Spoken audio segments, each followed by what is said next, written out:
Hey everyone, welcome to another episode of Master Race Debaters. I'm Gavin Stevens.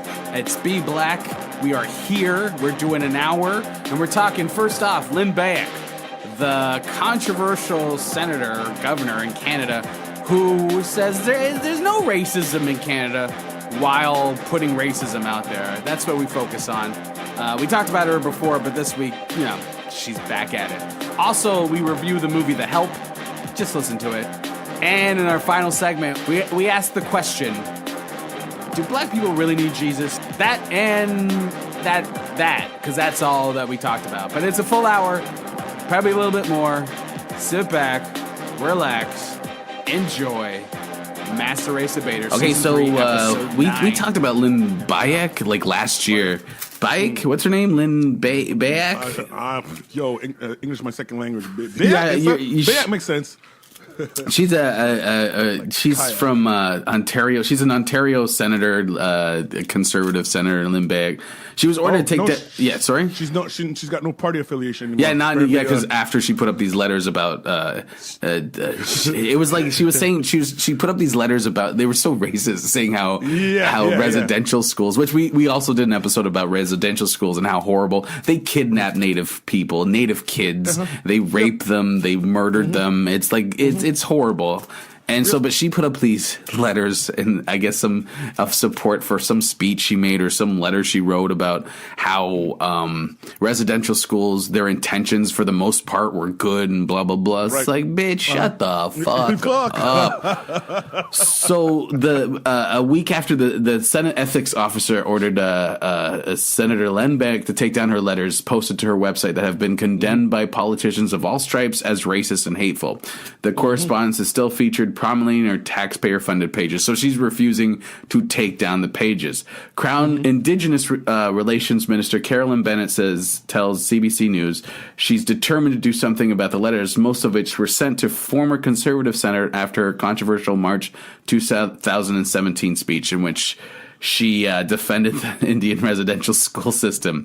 Bennett said that she will send a tweet on the matter every day the letters are still posted to her site, or until the Senate takes some sort of action against Beyak over her blatant disregard for the ethics officer's demand that she remove the letters, apologize, and complete cultural sensitivity training. That seems to be a lot. That culture, is it in a building? The cultural sensitivity. I have not. So I'm trying to find out what she said. What she said. The Senate, because she got, like you said, she got kicked out of her party, out of the Conservative Party. It's weird how the Conservative Party always has racists in it. My conservative friend, he goes, he's made peace with the fact that there's a lot of crazies. Crazies. Crazies. So, that's, I love when they can't just say it's racist. It's not crazy. They're not crazy people. They're fucking racist.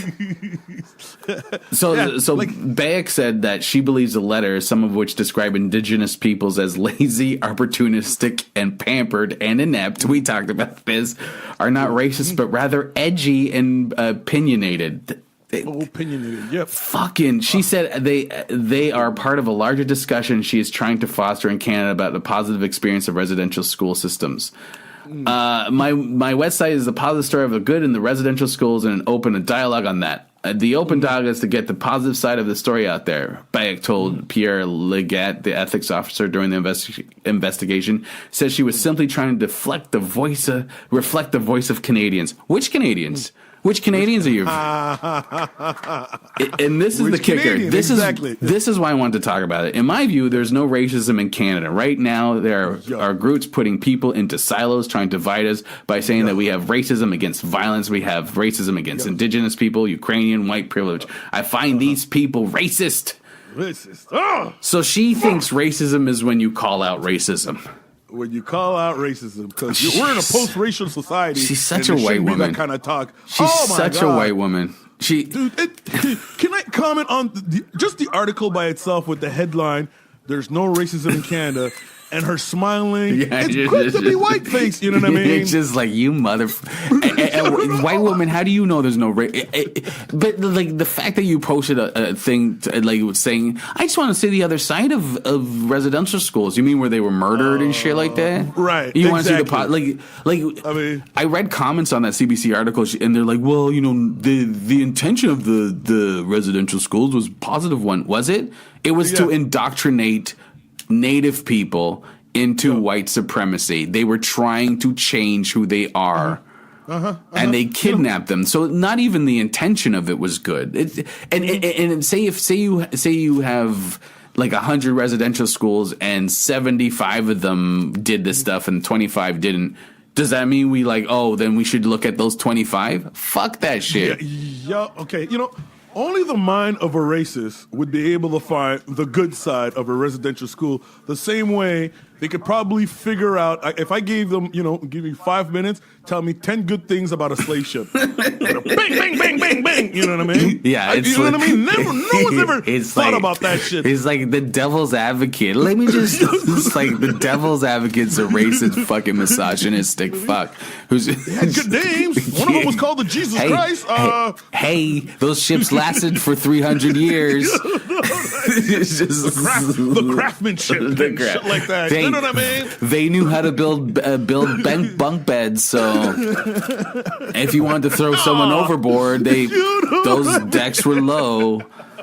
Jesus, you're right. Like, why is that even a discussion? Like, why do you need the other side of the residential school? What is that for? To relieve white people of some shit they did?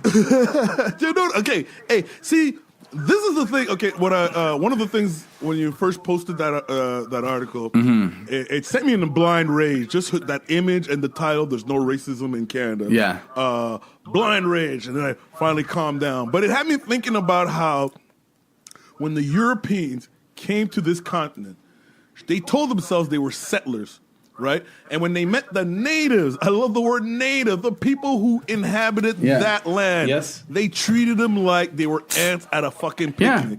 Like they were mosquitoes, and they were just, like, oh, God damn, we got to deal with these people again. Yeah, you know what I mean? If fear and insecurity is like, well, we need this land. This is our land. This is our land. Exactly. Our lives are more important than these people. And here's the part that's fucked up, right? Here's the part that's fucked up. That mindset, how many years has it been now? Yeah. How old is Canada? That mindset still hasn't changed, which is why Lynn Beyak is able to say, hey, let's talk about the good side of these residential schools.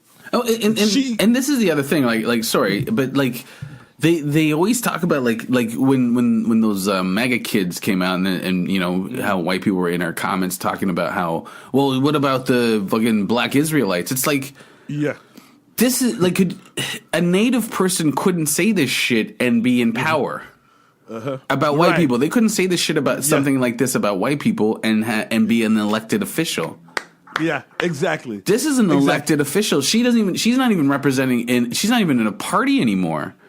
Yeah, exactly. This is my problem with the conservatives. If you're so angry about being called racist, then get the racists out of your fucking party. Get out of your fucking party. Call them out. When's tax due? Sometime this month, right? Yeah. It's the idea that my tax dollars is financing this lady. Yeah, this garbage. This fucking this Ert Zundel propaganda. No, but seriously, let's figure out the positive side to residential schools. Could you imagine talking to someone like that? Just like, no, tell me what the positive side to. I dare you to go to Tel Aviv and talk about the positive side of the concentration camp. Fuck no. Yeah, exactly. Or Nazi Germany. Go ahead, man. Do that shit. You know what I mean? Why do I need to know the positive side of it?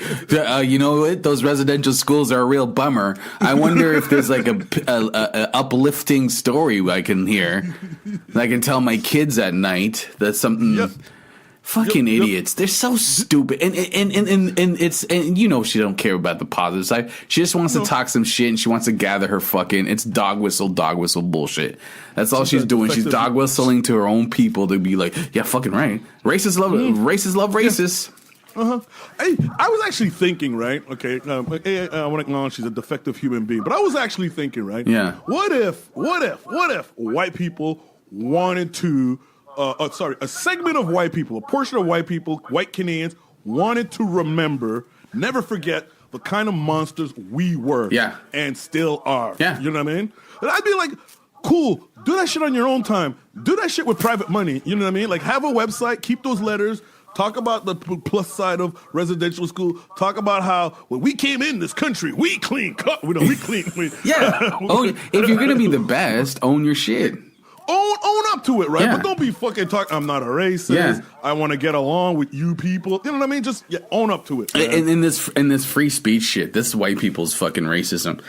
There we go. This is their misogyny. This is their, you know, oh, it's the worst thing on the planet that they can't say whatever they want whenever they want. Like, it fucking kills me that, like, you want to have discussions about my pain? All right. And if I don't want you to talk about the pain that you caused me, I'm the asshole. Go fuck. Yeah. So I said this. I'm all for free speech, but before you share your opinion, I believe one should familiarize themselves with subjects they are talking about, even with the theories and points you disagree with. Just saying you don't think a thing is a thing because you're unfamiliar with it doesn't mean you're simply sharing your opinion. Sometimes you're also sharing ethno-nationalist propaganda, and maybe that's the point. And I just want to add on to this because this is one of her comments, and this is how you can tell. This is peak whiteness, a white understanding of racism. This is peak white people understanding racism. People like this who've never been around and probably peripherally understand indigenous people. Like, just that's what they've been around peripherally. Like, I've seen them, but as a white person, you have the privilege of just being around white people. You can live just being around white people. This is peak whiteness here. By constantly calling people names and trying to define them on racism is dividing us. Get it all on the table and let people argue it out. See? Listen to that sentence. By constantly calling people names and trying to define them on racism. Listen to the fucking grammatical bullshit this fucking woman spits out of her gut. And she's an elected official? By constantly calling people names and trying to define them on racism is dividing us. That fucking sentence doesn't make goddamn sense because she doesn't understand how racism works. Harper brought her out, eh? Yeah, that's what I see. Yeah, she was nominated by Harper. No, appointed by David Johnson. Get it all on the table and let people argue it out. Argue what out? Argue out facts, historical facts. Bro, okay, what you just said is the equivalent of saying, you know what I mean? Hey, look, free speech, let's talk about how Earth is flat. You know what I mean? Let people argue it out. Hash out the fact, you know what I mean? Fuck you, NASA. Fuck you and your telescopes and your and all the mechanism you have to prove that I'm wrong. No, let's argue out this. Let's hash this shit out. You know what I mean, because we haven't beat this horse dead enough. Well, I'm fucking this has dead horse. This has to be beaten more. It needs to be beaten to death. Like they weren't measuring our skulls before. Like this is all new shit. But that sentence is like so grammatically incorrect, and it just sounds like a child that wrote it, like said it. Exactly. And it's just like you don't understand how. Like you clearly don't understand racism. Define them on racism. What does that mean? How do I define you on racism? People like her, I don't trust her ability to see the humanity of people who don't look like her. Yeah, like it's a malfunction in the brain. Sure, I can tell you it's not unique to white people, but it's very popular with white people.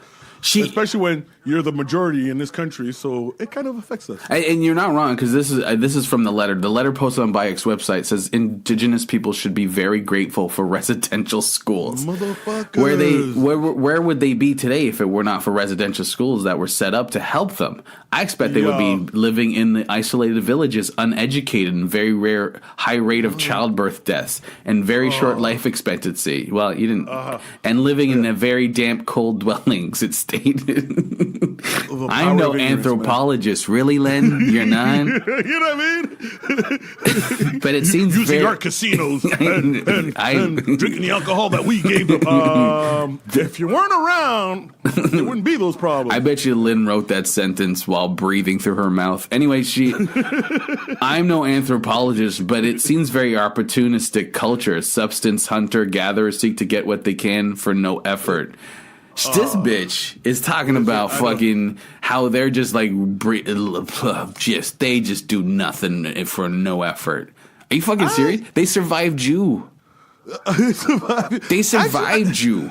Exactly. Yeah. The fact that they're still standing strong, saying "fuck you," yeah, for no effort, shows the resilience. Motherfucker, you think you're better than them? You're talking about an entire group of people, and you.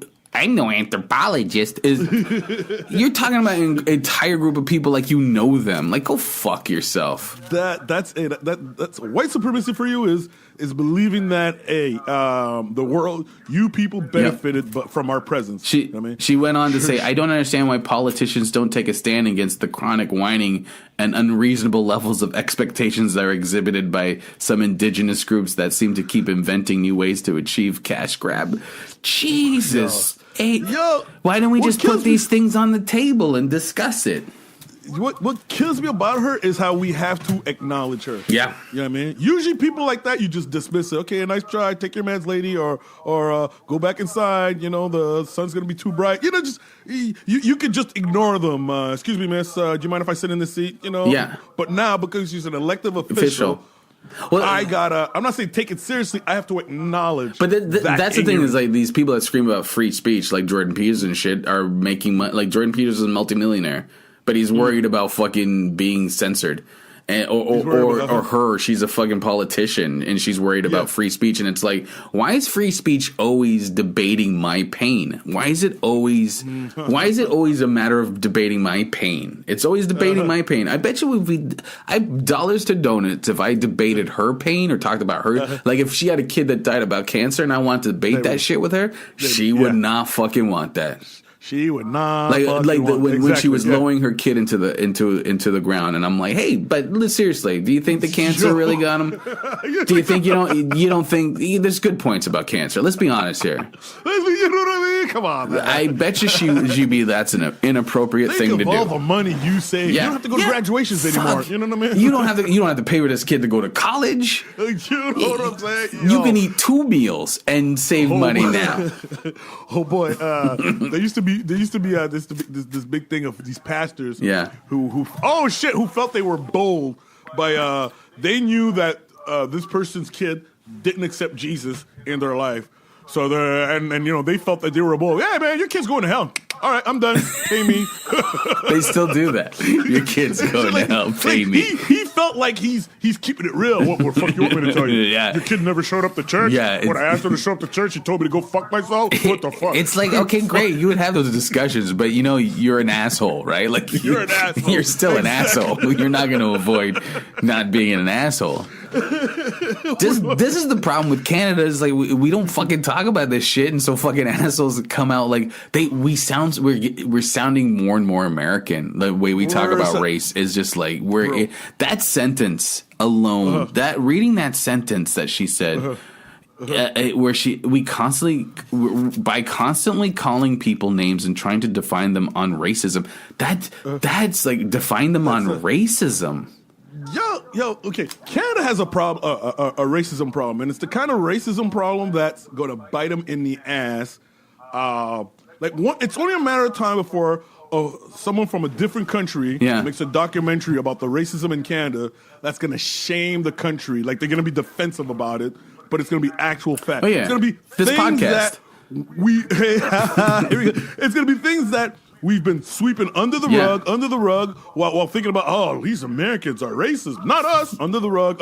Yeah, I was just watching. Finally, sorry, go ahead. Releases what's under that rug. There's going to be Well, I was just watching a podcast where, I was just a big video about capitalism. You know how Jordan Peterson and all these people go on about how Marxism and socialism has killed more people, and then they did the numbers on capitalism, like just dumping garbage in third world countries. We're killing so many fucking people. Canada dumps garbage in third world countries all the fucking time. That's what I'm saying, right? Yeah. And we kill apparently it's 20 million people a year. Not us alone, but we're part of the G20 that does that shit. And we're killing 20 million people alone doing that shit, and multiply that by how many years? It's like we're fucking murdering like crazy. I'm more okay. So I'm more. Canada's gonna be has the reputation of the nice guy who drives the girl home because she's drunk. But later you realize that, he was feeling her up in the car. He's like, and she's like, wait, what the fuck? His dick was out in the popcorn the whole time. You were eating popcorn in the movie. Canada's the guy in the movie with his pants open and a hole in the bottom of the popcorn. And you're just reaching and eating popcorn the whole time, touching his dick. Yeah, we don't process, because it's the politeness, we're polite, and I love it. I love it. We're polite, but we buy into that shit too, right? But when the politeness is just to hide the fact that you're actually an asshole, because that's passive aggressiveness. That's passive aggressive, and that's the concern I have. I know there's some, not that they listen to this podcast. So, well, if you're not happy, go back to your country. No, bro, I'm exposing you to a truth that you're gonna have to face either now or your kids will face it. Well, you decide. I go back to this sentence over and over again, and this is how I look at white people in Canada or Canadians talking about racism. By constantly calling people names and trying to define them on racism is dividing us. Like, listen to that sentence. It doesn't mean dividing them on racism. Race. Yeah. Let's go back to it's dividing them with racism, not on racism. You don't divide someone on racism with racism. You didn't even process that. Because what she's saying is that what she's complaining about is like us saying the word racism is dividing the country. But you don't divide a country by talking about racism. You divide a country by using racism. Correct. Fucking idiot. But if you're born white, surrounded with yourself by white people, and the only colored folks you see are on TV or on the cover of the Sun, you know what I mean, and shit like that. You would say stupid shit like that. Come on, man. Stop talking this race shit. Jesus Christ, you're making it worse. Yeah, you keep talking about racism, and racism's gonna appear. It's not fucking Candyman. It's not Beetlejuice. You don't say it 3 times and it appears, man. Saying it doesn't make it happen.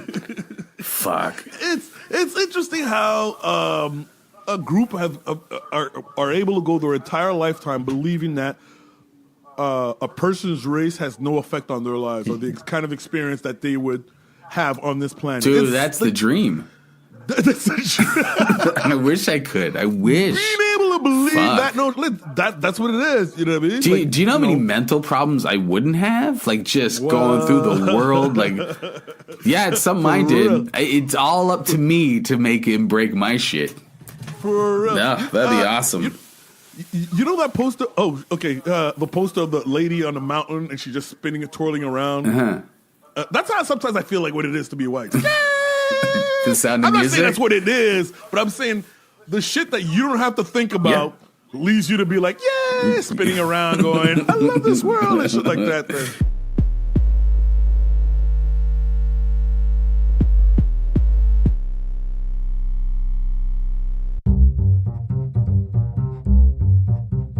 The Help is a 2011 American period drama film written and directed by Tate Taylor and adapted from Catherine Stockett's 2009 novel by the same name. The film features an ensemble cast including Jessica Chastain, Viola Davis, Bryce Dallas Howard, Allison Janney, Octavia Spencer, and Emma Stone. The film and novel recount the story of a young white woman and aspiring journalist, Eugenia Skeeter Phelan. The story focuses on her relationship with 2 black maids, Abilene Clark and Minnie Jackson, during the Civil Rights Movement in 1963 Jackson, Mississippi. The Help received 4 Academy Award nominations, including Best Picture, Best Actress for Davis, and Best Supporting Actresses for both Chastain and Spencer, with the latter winning the award. The film also won the Screen Actors Guild Award for Outstanding Performance by a Cast in a Motion Picture. We're reviewing the movie The Help, and it won, I guess... It was nominated for a few Oscars. I mentioned it before in the plot review, but it won Best Picture. Best Picture? No, it didn't win Best Picture. It was nominated for Best Picture. It won Best Supporting Actress for Octavia Spencer. Oh, wow. Yeah. Octavia Spencer got an award for it? Actually, she played the hell of that role, man. Yeah, here's the thing about this movie. I didn't hate this movie. I thought I would hate the shit out of this movie. I didn't hate it. You are a traitor to the race. I know. Like, don't get me wrong. There's problems with it. There's a lot of problems with it. But in terms of a racism movie for white people, it's not the worst. Oh, Like we watched worse movies on this season on this show, right. and The Help is like there's like I was waiting for like the idea of racism. Like a lot of these movies, racism is like in a vacuum, but they talked a lot about like the violence. Like okay, if I tell you about this shit, or if I have any actions against the people that employ. Real violence could happen to me, which I think is like a lot of these movies aren't really like these racism movies for white people don't really touch on that much. Does that make sense? Really? Oh wow, man! I really thought you'd be guns blazing on this one. Oh, okay. What did you think? Okay. Looks like you're not predictable. Okay, sorry about that. All right. Okay. What did you? Okay, should we start with hate or love or? I didn't love it. Like I wasn't like this movie's the greatest movie. The stuff that you liked about it. The stuff I liked about it. I don't know. I guess like Octavia Spencer and Viola Davis were great actors. Yes. There's a lot. It's like in terms of a movie, like it's such a safe white old ladies movie. You know what I mean? Like it's but it also doesn't like. I think when I think about the audience watching it, it doesn't shy away from a lot of things. I think the acting, those two actors are probably their acting was really good in this movie. Oh yeah, for sure. Yeah. For sure. Yo, I think the part that I loved and hate about the movie is you say actor is an actress? Actresses? Yeah. Is it the same thing? Yeah. Actors, I think it's actors now. What's the word they say in French? I forget how to say actors in French. Anyways, Le acteur. They say actors now? They say what'd you say? Le acteur. Le acteur. No, you're gonna get us killed, dude. All right. No. I'm gonna get us killed by French people. You know what I mean? Yeah, they sensitive about that shit. It's true. You're absolutely right. I'm sorry. They're beefing with religious people right now. Let's keep it at that. They beef with everyone, don't they? Oh, most definitely. Yeah. Fucking that. All right, love it. Viola Davis and Octavia Spencer. They played that role so well. Yes. And part of the reason why I hated that movie because the performance kept reminding me of my mom and my aunt. Yeah. The way they interact, like these are African American women. Well, right? yes, I couldn't get it, like, because my grandmother was a nanny and a maid, and I can't, so I can't get away like. Yeah. Oh, so when you were calling them nigga, you were calling my mom nigga. You know what I mean? And like Octavia Spencer when she's taking care of, I'm not Octavia, Viola Davis, sorry, was taking care of the little girl, and I'm like, that, my grandmother had another family. Wow, Maybelline, yeah. Yeah, my grandmother had another family, so right, like that, right. all that stuff is like it kind of hits home, but it's also there's so much home. like. White people do not take responsibility. Like it's a movie that lets white people off the hook. It's a movie that lets white people off. Well, because there's bad guys in it. You know what I mean? Like there's like you can go, wow, fuck, I'm not. Like even the woman in the movie's like, I'm just protecting her from the real racist, and she's a racist. It's like it's kind of meta because it is like, well, this is what this movie's doing too. Is like, yo, okay, hold on. Can I use the word chick flick? Is chick flick a bad thing? I think so, but I know what you're getting at. Drama category. All right. So whenever I watch these kind of movies, I find myself repressing emotions, toxic masculinity. You know what I mean? I'm like, oh, fuck you, man. He ain't going to seduce me. You're not going to make me feel the things you want me to feel and shit like that. So I guess that's part of the discomfort, right? Yeah. But I ended up calling this movie Mean Girl meets Eyes on the Prize documentary series. Eyes on the Prize? No, I don't know Eyes on the Prize. Oh, you're not familiar with Eyes on the Prize? No. Oh, wow. Okay, I'm going to list that in the Facebook page, but that's mandatory. That's how I learned a lot about the civil rights movement. Okay. it's a PBR or not PBR. PBS? PBS. Holy shit, PBR. PBS. It's a Pabst Blue Ribbon. It's a beer. Wrong. About the civil rights. It's a civil Wrong rights company, beer. I know, right? Where my head is at. Right? I had a I'm tough sorry. day, I'm man. sorry. You know what I mean? I had a tough day, man. I'm mourning the death of Nipsey Hussle, so Yeah. R.I.P. man. Yeah. I'm dropping some Hennessy from not PBR. Anyways, Mean Girl meets Eyes on the Prize series, right? And so there was a little element of Mean Girls in there. But here's the real reason that I hated this movie, that caused me to hate this movie, all right? Yeah. Now, Gavin, can I keep it real? Mm-hmm. Can I keep it real? Yes, you Come on, can. keep it real in this motherfucker. Keep it real in this motherfucker. So I was thinking about how pretty much is my mindset. I was not in the right frame of mind to enjoy this movie. Like I said, I'm thinking of my mom. I'm thinking of these black folks who were like when she said, "Hey, can I interview you?"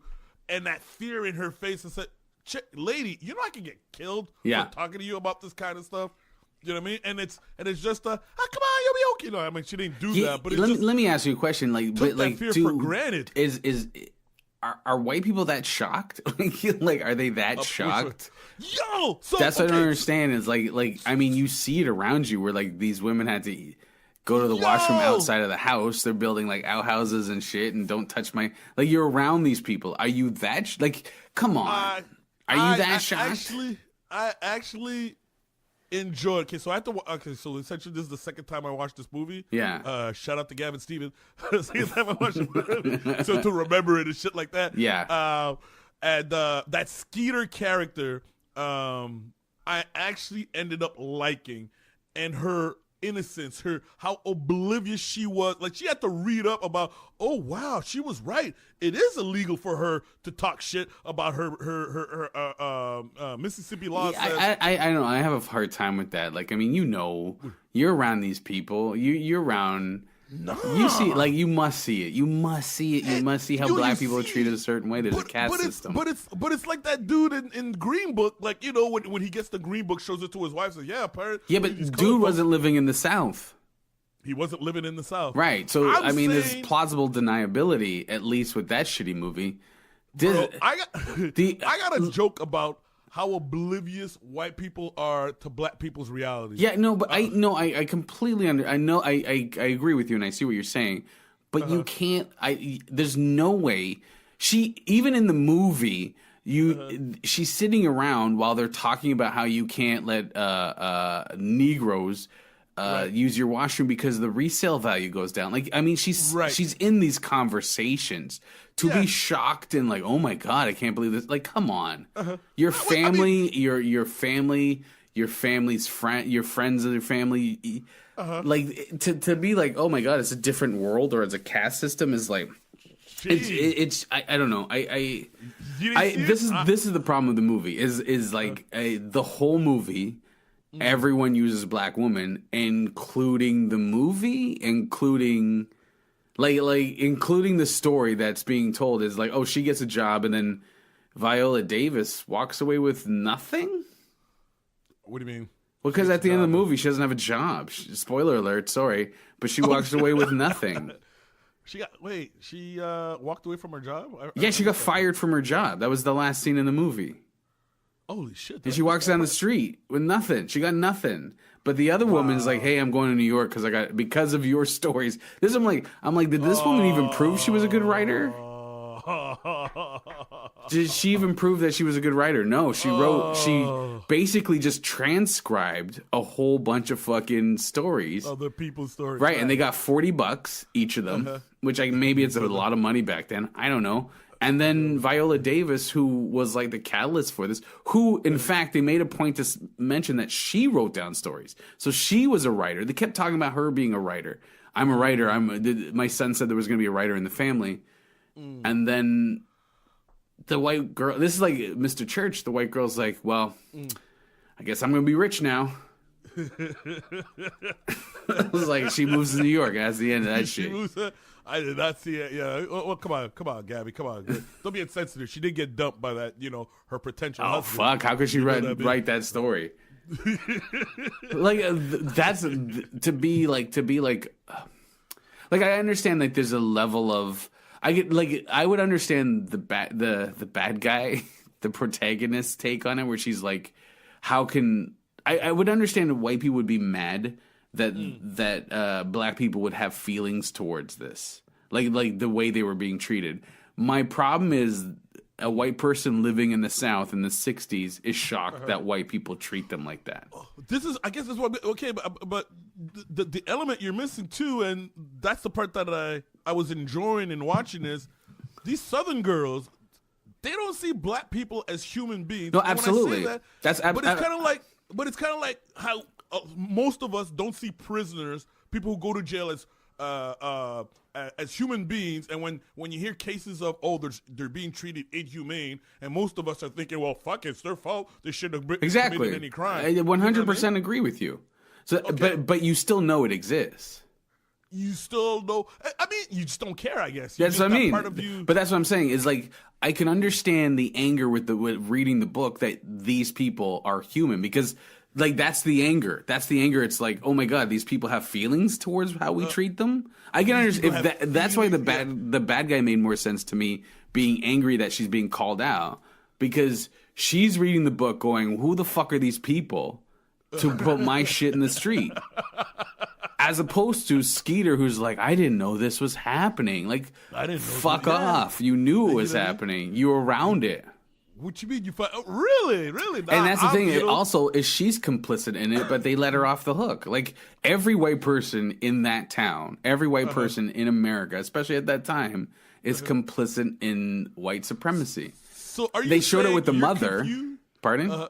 Are you saying you're confused by their ignorance of black people? Is that no? I'm my problem with the movie. They need a hero in the movie, and they took any agency of racism that the lead character had, and they just like, oh no, she's just different than everyone. Why is she different than everyone? Because she loved her maid the most? Oh, Skeeter. Yeah. But you know what I mean? Like it's like come on, Skeeter, you know shit was going on in this country. Yeah. So let me introduce this thought, right? See if it goes along, whatever, right?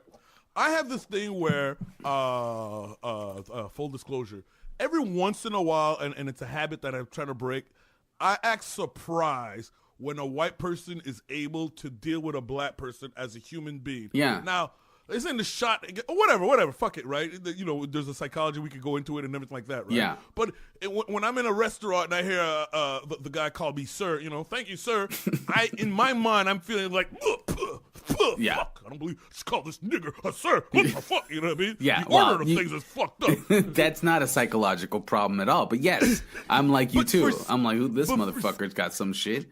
You know what I mean? So Skeeter looked like the one who, hey, check, you're not getting it, right? You're not supposed to be talking to these black people as human beings. I feel she's like the defect in the white supremacy. Oh, I'm not even arguing that. Like, my problem is like we have to look at the framework of this movie and like how it's framed because it's written for white women who don't understand racism. Correct. And so when you look at movies, the protagonist is supposed to be the perspective of the audience. Okay. So Skeeter represents those white women watching movies. She all the white women that go to see the movie, that's who everyone sees themselves as. Identifies as. Right. Okay, so when she is like, I can't believe they're treating people like this, like writing these stories, and I can't believe they're treating people like this, it's like it's not only is Skeeter the most benevolent and the nicest and the one that sees them as humans, but she doesn't see that they're being treated like shit, in the South during the 60s. Like what it does is it relieves the audience of their own white supremacy. It relieves the audience of their own white supremacy. Right, because they can't fix them. Well, because I mean, how could you not know this was going on? Like, how could you not know? How could you be shocked that this is how black maids are being treated? I mean, race issues don't really cross white people's minds. Dude, I'm. It's like the prison analogy that you're saying. It's like how you're saying how like we know like how we don't think prisoners are human or we don't treat them as human, but we still know that they're treated like shit, and then we go, well, they deserved it because they're criminals. Right. Right. You like it's one thing to sympathize or have empathy for black people at that time. It's another thing to be like to know that it happens and you can ignore it. And she's 23 years old. She's lived in the South her whole life. And you telling me she doesn't know that these women are treated like shit? I mean, She might not care. She might not be connected to it, but she knows they're treated like shit. Let me ask you something. I'm going. This is going off the rail like a motherfucker, right? Based on what you saw about the Skeeter character, right? Would she listen to this podcast? She'd get mad at us. Or she's like, what the fuck? Wait, what? She'd be mad Black at us. Canadians have it just as bad as Black Americans? What the fuck? She'd be mad at us because, like, she'd be like, well, I helped them out. I made that book. Like, they made them so grateful for I'm like, I watched the end of that movie. I'm like, why are they so grateful for this book? I don't understand. Like, what did they get out of? Like, what is this that they're so grateful for? Are they that low that they're like, oh my god, this book is the greatest thing that ever happened? Because it didn't do anything for them.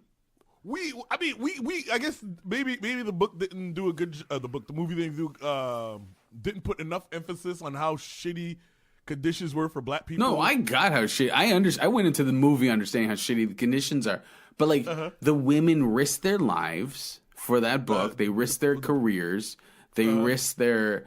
What else? And they didn't get anything out of it except for that they wrote a book and they got $40. And then at the end, the other protagonist, the Viola Davis, Viola Davis got nothing. She lost her job. She did lose her job. I mean, she got to tell her story like Moses. Did you not see that religious part there? But that's the thing. They gave us Jesus, so we got Jesus.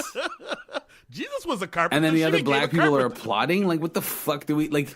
This is white people's. This is like it's like okay. So you needed an ending on this movie, and you needed things to be okay. So it's like. Are you saying Maybelline dying peddling? Well, they just needed they're like okay, well these black maids got nothing, so like okay, that story would suck. Maybelline got fired and she can never be rehired again because she's a. So they had to make it like oh she left with her head held high because she's got the pride. She's got pride. Yo, okay, hey, okay. Okay. I gotta flip this on you, right? First revelation, right? Yeah. Okay.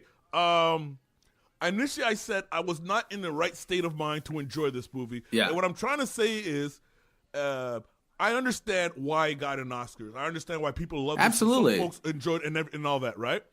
I was not in the right state of mind the same way, and I got to bring this back up, the same way that white dude we had to block from the podcast was not in the right state of mind to listen to this podcast. Yeah. Right? Because he but that's basically it. You know what I mean? But I only bring this up because someone on the weekend asked me about that situation, so I felt the need to clarify. Yeah, and everything like that. There, but it's pretty much. It doesn't. Me not being in the right state of mind doesn't change the fact that it's an Oscar-winning. It won an Oscar. People loved it. Record sales, and a record sale broke records, and they're gonna make more movies about that shit again. I get it. All I'm saying is, don't expect me to be on the front line to see to buy tickets. It's not for us. It's not for people like us. Exactly. But that's what I was saying at the beginning of the podcast. I mean, in terms of these type of movies, it's a better one. Like it really is a better. Like there's a lot of things that they dealt with where I'm like, I don't see in these kind of movies. Like the real idea of like, well, we're putting our lives at risk. Like one of the first conversations is like they killed my cousin because he said some. Like it's like okay, there's at least because I thought they weren't going to touch that, but they did. There's some real consequences, but there's also a lot of horse shit in it that make white people feel better. I didn't like how they talked about Medgar Evers like in the background.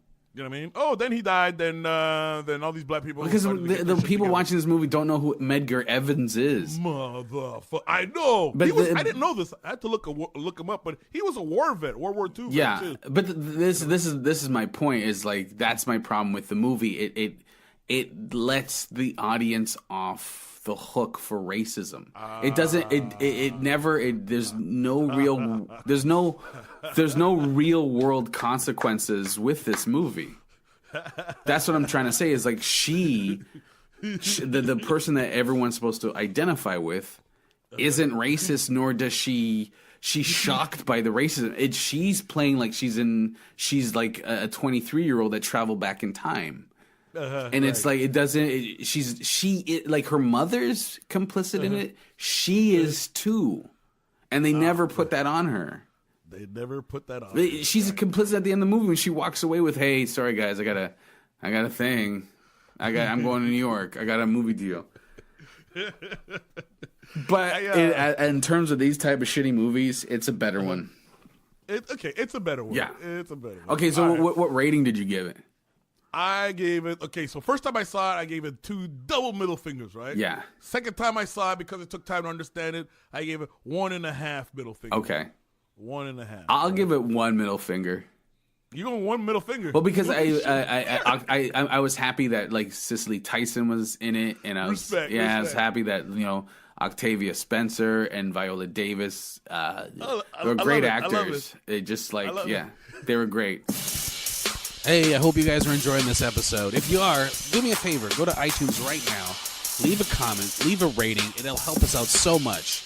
Hey, also, if you want to follow us on social media, that'd be great. You can follow us on Twitter at MRD Podcast, on Facebook at Master Race Debaters, and on Instagram at MRD Podcast. We're also on YouTube.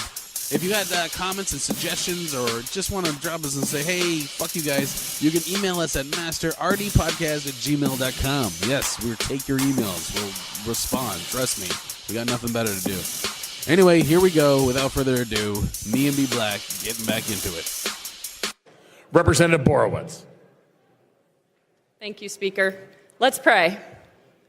Jesus, I thank you for this privilege, Lord, of letting me pray, God, that I, Jesus, am your ambassador here today, standing here representing you, the King of Kings, the Lord of Lords, the great I am, the one who's coming back again, the one who came, died, and rose again on the third day. And I'm so privileged to stand here today. So thank you for this honor, Jesus. God, for those that came before us, like George Washington and Valley Forge, and Abraham Lincoln, who sought after you in Gettysburg, Jesus, and the founding fathers in Independence Hall, Jesus, that sought after you and fasted and prayed for this nation to be founded on your principles and your words and your truths. God, forgive us. Jesus, we've lost sight of you. We've forgotten you, God, in our country. And we're asking you to forgive us, Jesus, that your promise and your word says that if my people who are called by my name will humble themselves and pray and seek your face and turn from their wicked ways, that you'll heal our land. Jesus, you are our only hope. God, I pray for our leaders, Speaker Turzai, Leader Cutler, Governor Wolf, President Trump. Lord, thank you that he stands beside Israel unequivocally, Lord. Thank you that, Jesus, that we're blessed because we stand by Israel, and we ask for the peace of Jerusalem, as your word says, God. We ask that we not be overcome by evil, and that we overcome evil with good in this land once again. I claim all these things in the powerful, mighty name of Jesus, the one who, at the name of Jesus, every knee will bow and every tongue will confess, Jesus, that you are Lord. In Jesus' name, amen. So, I just played a clip from this swearing in of the first Muslim woman to join the Pennsylvania House. Movita Johnson Harrell, a Democratic representative from Philadelphia.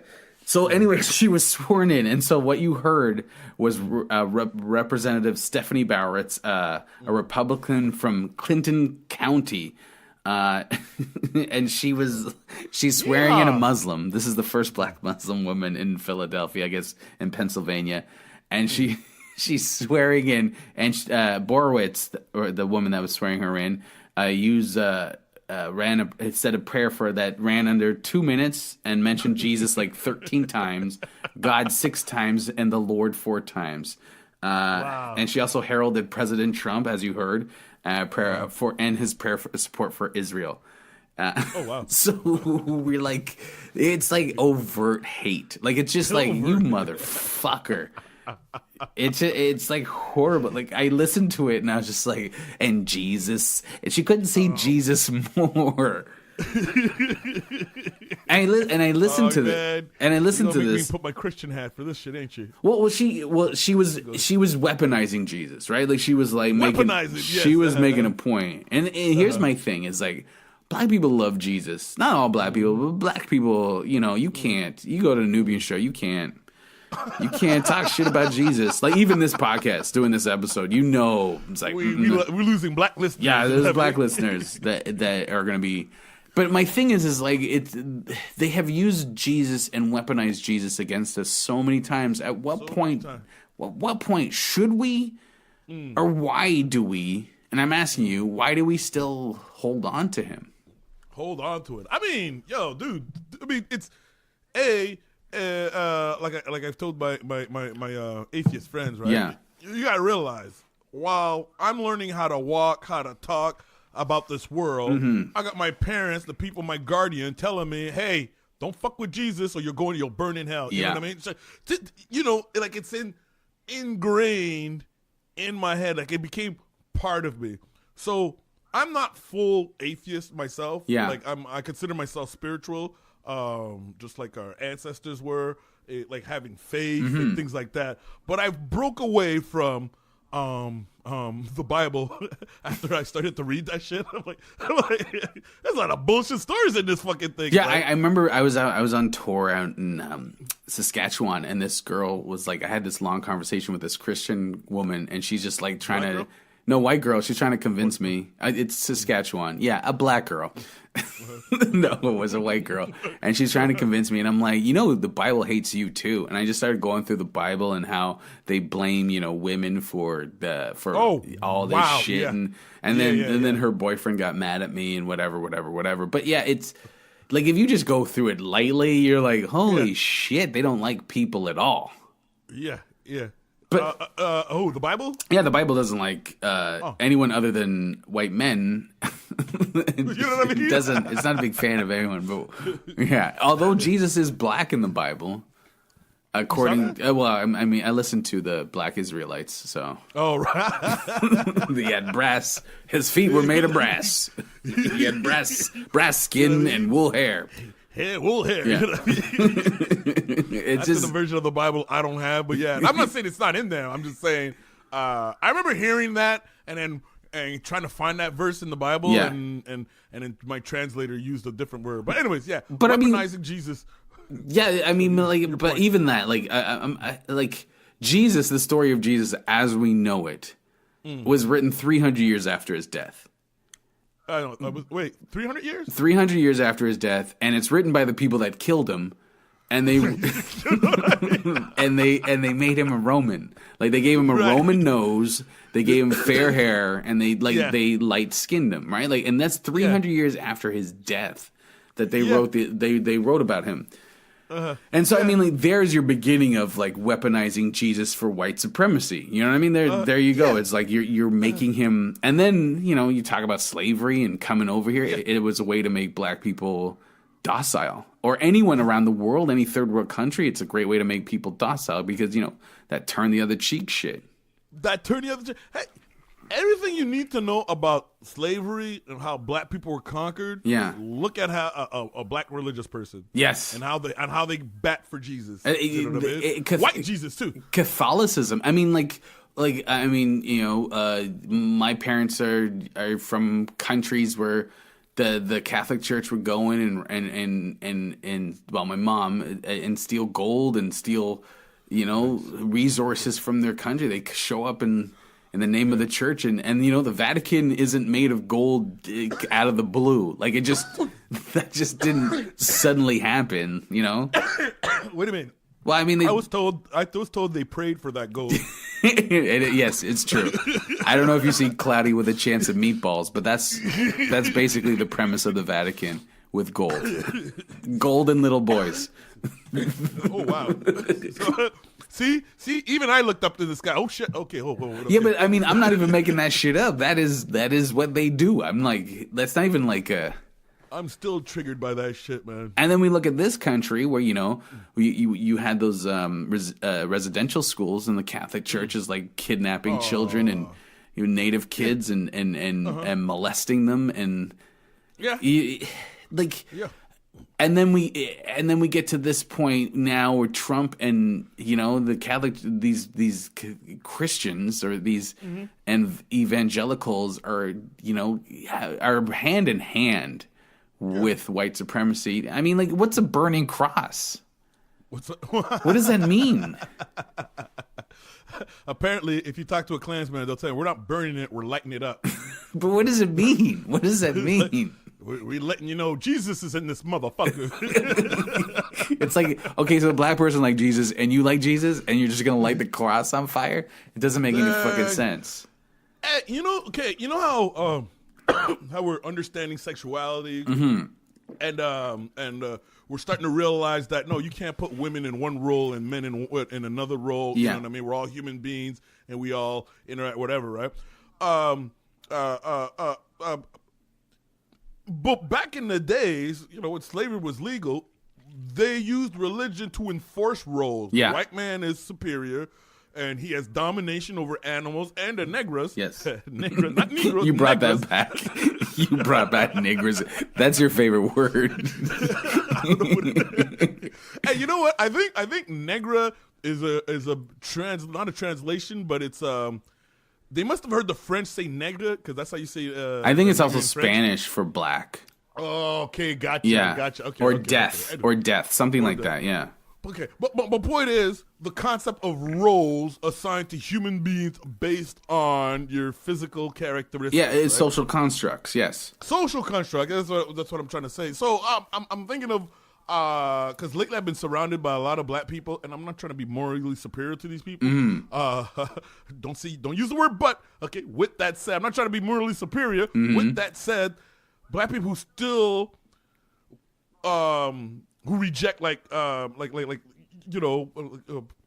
homophobic, preserve their homophobic views, transphobic views.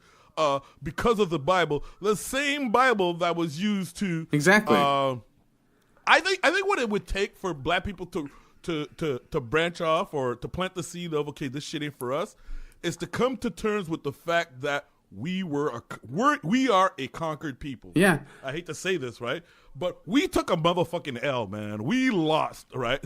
They won, we lost, and losing so we ended up adopting their religion, their country, culture, gods, and many of us, by the way, we've lost our minds. So. But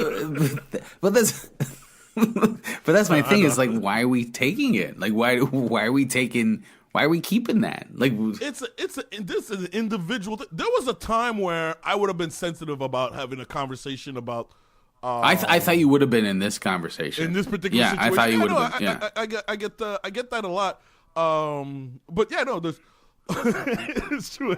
It's like all Christians are crazy. Well, because I didn't want to approach this was like, go fuck Christianity, because I think whatever you want to believe in, I as an older person is like, yeah, you got to believe in something. This world's crazy, right? Do your thing. Yeah. But this guy is like to listen to that woman do that swearing. It's like, oh.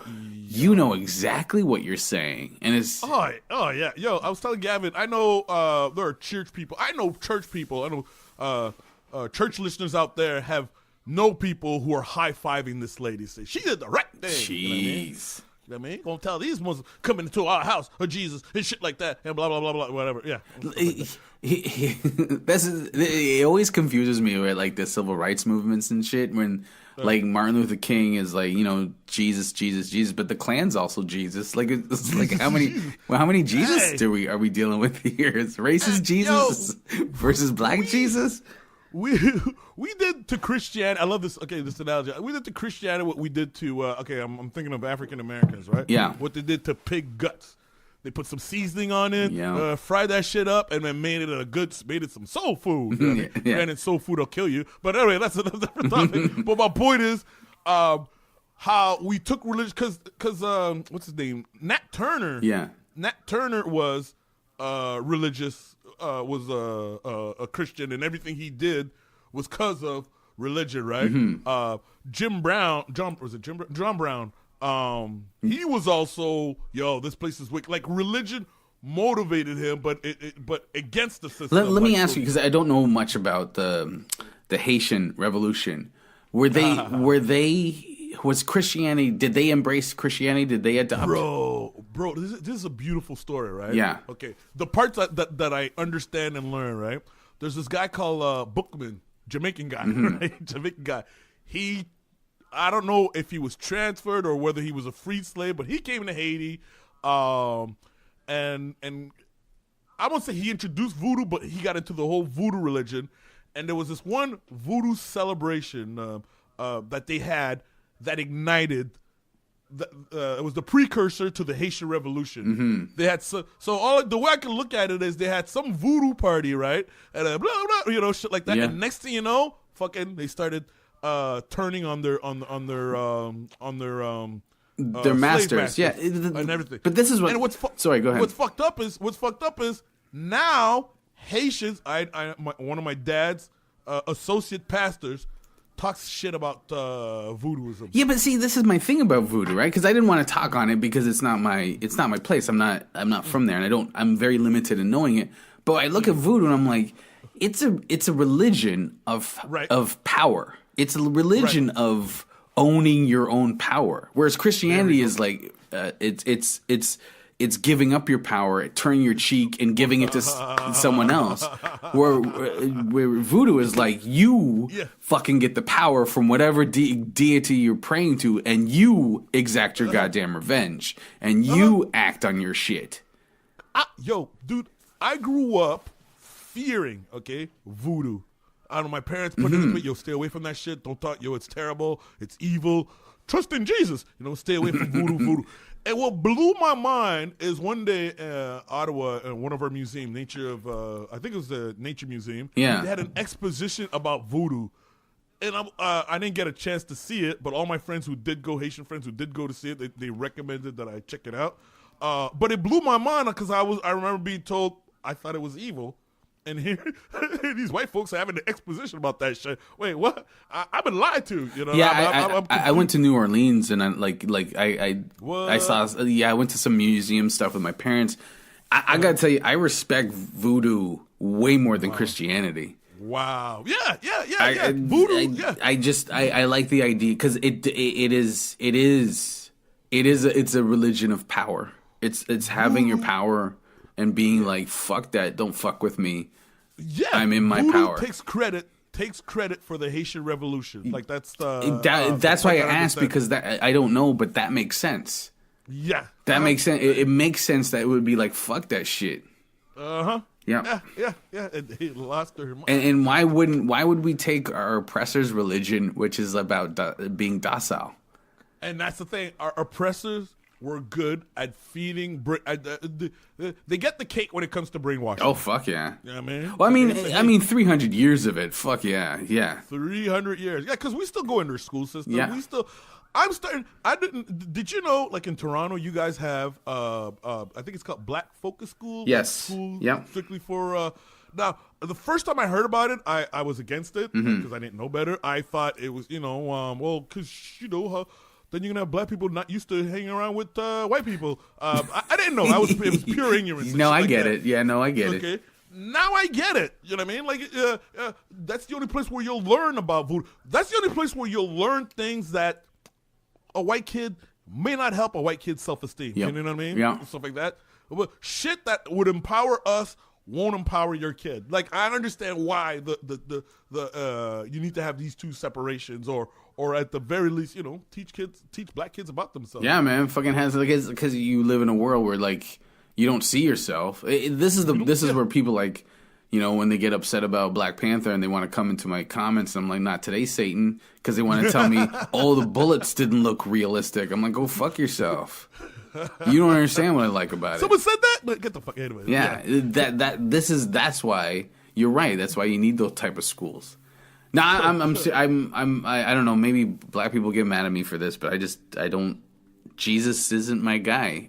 Here's the thing, though, about Jesus. I don't like the magic part of Jesus. I like the Jesus who goes into the temple and flips that fucking shit, and it's like Jesus, the Antifa motherfucker. I like that guy. You know what I mean?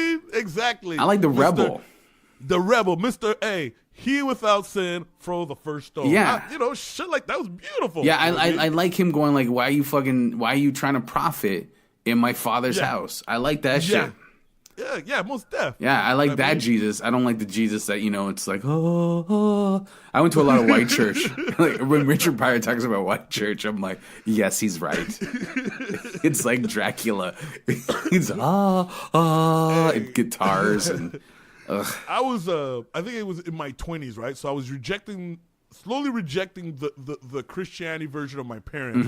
No, I rejected that shit a long time ago. Because all it was about is, you fuck up, you're going to hell. You fuck up, you're going to hell. Just imagine being a kid and like living under those fucking rules. Bro. So then I started to get into T.D. Jakes. Yeah. You know what I mean, reading his book. Because what's her name? Joyce. I forget Joyce.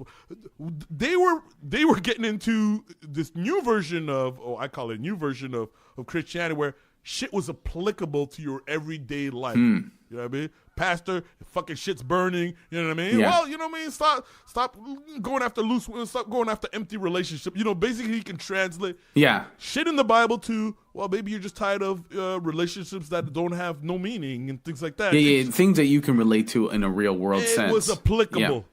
Then later, it was starting to look like, all these guys are doing is capitalizing on, these black people ain't trying to hear these things that they can apply to their everyday life. Yeah.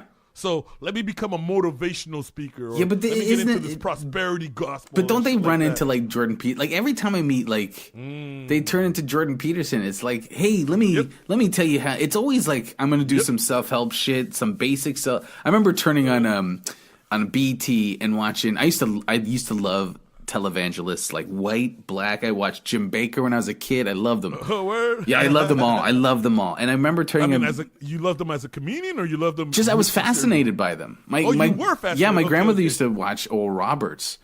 Nice. And she used to send seed money all the time. But like, the poor woman. Anyway, I hear you, bro. Yeah, so I turn on BT and this guy's talking like some basic fucking shit. He's a preacher. He's talking basic shit, and I'm like, this is the Jordan Peterson shit. This is like they teach you some basic shit, and everyone's like, oh my god, that's great advice. And then slip in the but we need to kill all the gays, right? But remember to brush your teeth tomorrow morning.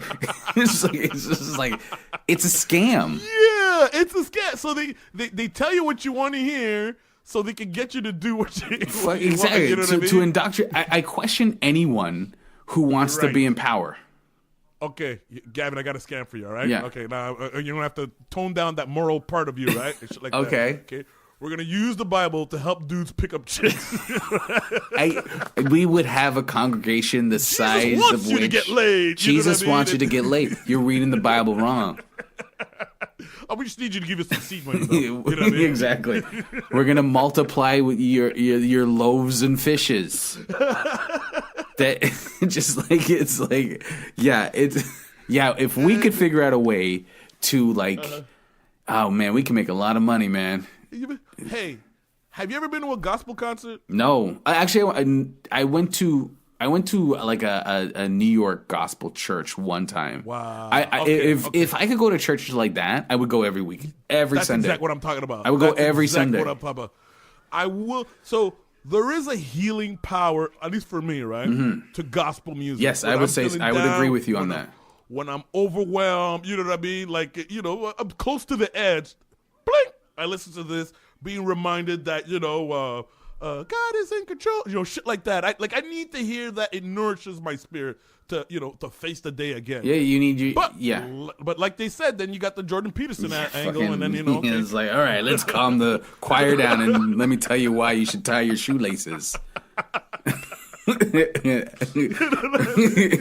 But you know what? I replace. I don't replace. I never really listen to gospel, but I get it in like Chance the Rapper and Sam Henshaw, and I'm like, okay, I'm good. Like that. Right. That music's got an energy to it. Like I'm serious. Right. If I could go to that kind of church. But if I didn't have to dress up, like that's the other problem. Is like I gotta fucking wear a suit every weekend. You gotta wear a suit? Fuck out of here. I can't do that. I just want to come in my t-shirt and pajamas. Oh, the new churches now, the cool ones, that let kids in and that have a lot of youth. They're like, come as you are. Is it still like except gospel for women, church?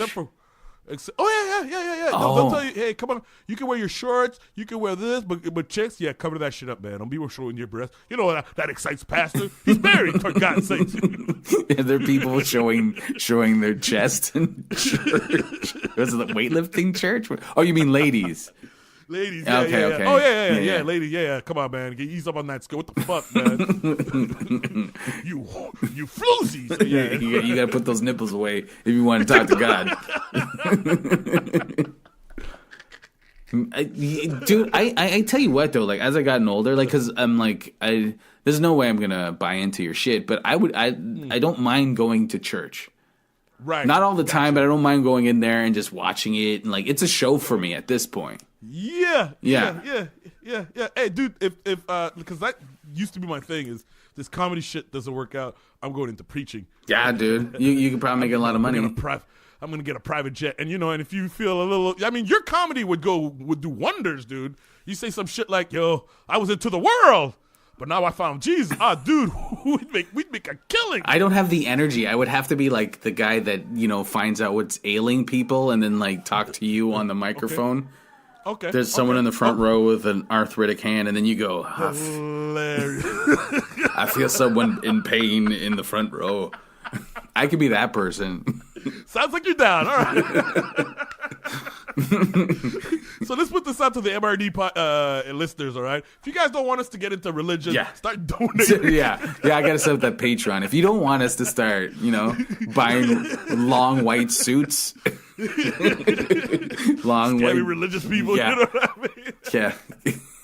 And tie your shoelaces. Tie your shoelaces. All right, I think we're going to wrap it up on that one. Was that good? Did you like that one? Yes. All right. Yes. Cool. Let go of Jesus.